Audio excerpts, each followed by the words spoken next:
You want to talk about Perseverance? Yeah, let's talk about Perseverance, dude. Because like for me, that's so cool. Like, I just really like the past 6 months got into it, and guess what's happening? Oh, this space rover and the freaking helicopter, whatever. It's Yeah, yeah, extraordinary. Like, why are we why are we doing it? sure. Why are we going to Mars? Yeah, well, I mean, one of the deepest, most fundamental questions that we can possibly ask is there any other life in the universe? Did life only form on Earth, or did it form somewhere else as well? Did it form in other places in the solar system? Did it form on other stars? And if it did, if there is life elsewhere in the solar system, did it form in the same way that Earth life did, or did it form in a completely different alien way? Or maybe we're even related, that at some point life from Earth made it to Mars, or vice versa through meteorite impacts. So these are all open questions. Or is life, or is Mars completely dead of life and none to be found? And so obviously this is such a fundamental question, and so scientists have been trying to answer this question for a very long time. And we know back in the 1970s, the first, some landers were sent to Mars, the Viking missions, and they actually did a lot of really great science, but they also had these experiments on board to try to find life on Mars. They would pick up a sample of Martian soil, add some water, add a little food, give it some, and then sort of measure the gases that were coming off by the Yeah. material. And the experiments said that there was something going on in the soil, but the results were very inconclusive. Some people said, oh, that's it, it's life. Other people said, nope, there's no way that's life. There's a other perfectly reasonable explanation. And so at that point, it was really clear that a much better investigation had to be made of Mars. And so back in the starting with with Spirit and Opportunity in the early 2000s, you had these two rovers, and their job was to just follow the story of water on Mars. And so they were looking for just any kind of evidence that there was ever water on the surface of Mars. And they did. They found many different separate lines of evidence showing that Mars was wet at some point in the past.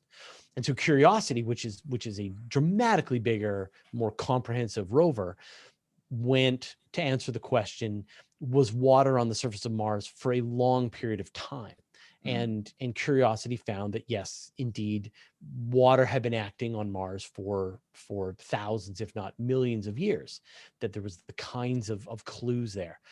And so Perseverance job is to take this question to the next level and say, were the conditions for life present on the surface of Mars? Were there any byproducts from life that could be detected on Mars? Is there any life there today? And so Perseverance is sort of built with these kinds of specific instruments, and has now gotten to work and is now starting to explore. And one of the first things that it has to do is deploy this helicopter onto the surface of Mars called Ingenuity. And Ingenuity is more of just a test to see, can a helicopter fly in the thin atmosphere of Mars? I mean, the atmosphere on Mars is 1% the density of the atmosphere on Earth. So it's it's a very difficult place to fly an aircraft, but the gravity is lower. And so they're going to spin the rotors on this helicopter much faster. And in the lower gravity, they think they can make the thing take off and fly around a little bit. And if that works, then maybe all future rovers will be equipped with some kind of flying machine that will assist them in mapping out the landscape. I mean, you can imagine how useful that would be down the road if you could actually, Oh my God. you Yeah. could actually see what the terrain in front of you. And And so, sorry, just from your perspective, do you think, because obviously I'll be long dead, you'll be long dead before, when do you really think that we can expect to have astronauts, have people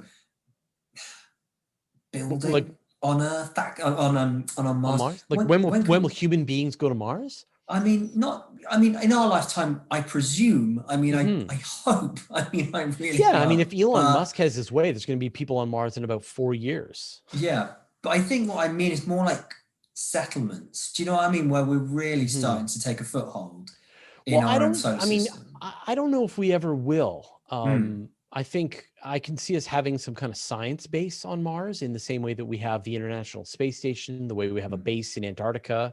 We'll eventually have a base on the moon. We'll eventually have a base on Mars, maybe a base on an asteroid.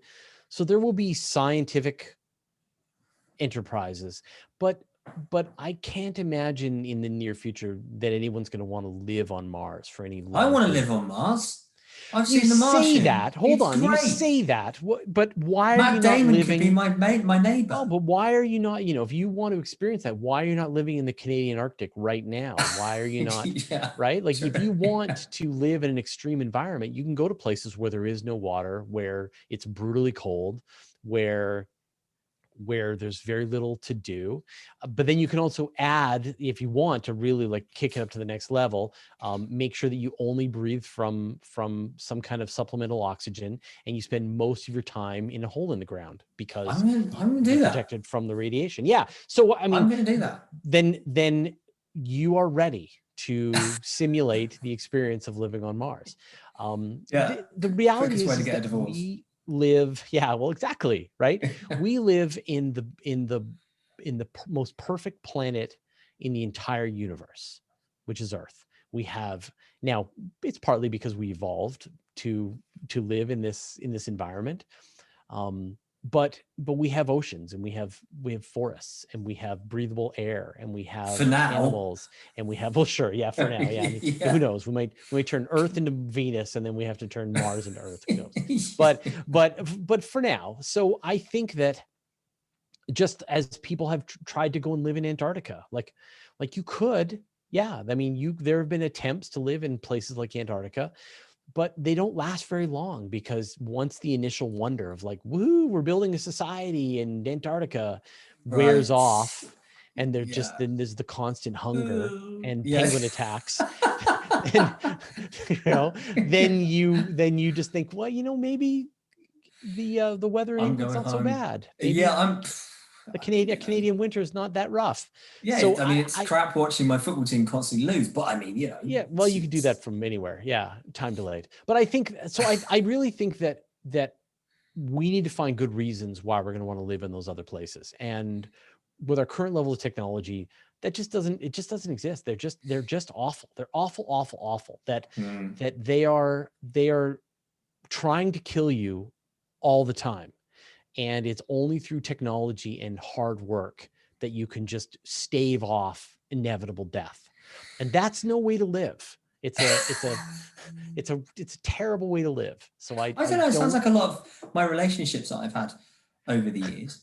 Yeah, well, So so maybe that's why I'm staving attracted off to staving off it. constant, yeah, constant death. Yeah, that's Yeah. But before we call it a night, or I don't know, mid afternoon for you, so Saturn, is it correct that there's like a hexagonal mhm, shaped storm sitting mhm. right on top or whatever it is of Saturn, and no Yep. one knows why it's hexagonally Yeah, shaped. they don't exactly know why. They have their theories, but it has something to do with the flow of the gases on and the resonance that comes as things are rotating and interacting with each other. So we see similar shapes. You can go, and if you go to, like, they have these weird fluid tables at science centers that you can spin up, and you get these interesting similar shapes. And so, they have some interesting theories about why that thing forms. But they're going like 4,000 miles an hour, aren't they, those winds or something Yeah, insane? I don't recall the exact speed, but it is Yeah. fast. Yeah, They just, yeah. I can't figure out how that even works. You get to a wall and then it stops. I don't know. And There's something with the way the resonance, the speed that it's going, the way the bands of storms are interacting with each other. yeah. You get these standing waves that cause this weird shape. Yeah. Okay. And one last question before we go. What if, and this has just come to me because I'm a genius, slash really just not. If you could have your ashes scattered on any like part of the universe, where would it be? Wow. Well, I mean, probably Earth. I mean, lots of No, no, places but here on not Earth. Earth, Not but not not Earth. Earth. Yeah. If you're Not if you're Earth. if you're locking Earth away, Yeah. then I Lock would it love to be away. the first ashes on Titan. I think that'd be great. I'd love to go to Titan. I thought you might say that. It's Yeah. cool because when the sun gets bigger, and Yeah. your ashes are there, that Melts. you might Yeah. come back. There you go. Right. And there's all these weird chemicals on Titan. We don't know what kinds of wonders could happen in the future. Yeah, exactly. All the Kincaid. building blocks for life are there. Cool, man. Well, look, thank you so much for your time.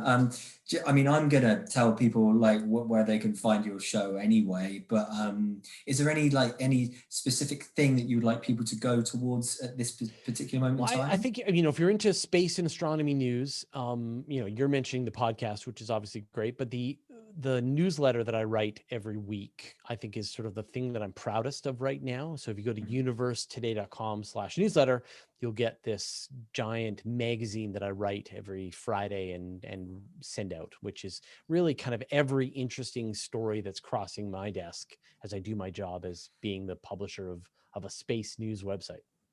You're busy. Jesus Christ. Yeah, Unbelievable. Right. Okay, mate. On that note, I'll leave you to it. But thank you so much for your time, Fraser. And thanks, William. maybe our paths will cross again sometime. Absolutely. Thanks, mate.